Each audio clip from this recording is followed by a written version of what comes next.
လေးလေးခမယ်ဆိုရင်ငိုမယ်ပေါင်းရီလိုက်ရင်ရွယ်လေးခမယ်ဆိုရင်ရီမယ်တံပတ်ပေးတဲ့ဆက်ရုပ်လေးလို့ထင်နေရင်ကွယ်မေးစီခိုင်းသမျှအကြိုက်လိုက်သူပါကွယ်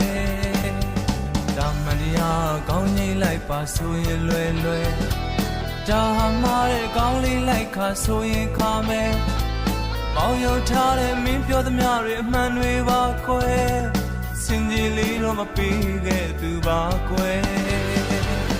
မလိမ်ညာပါဘူးမှန်တော့သစ္စာဆိုကထားမယ်တင်လာရီစုမုံနိုင်ပါဘူးကွယ်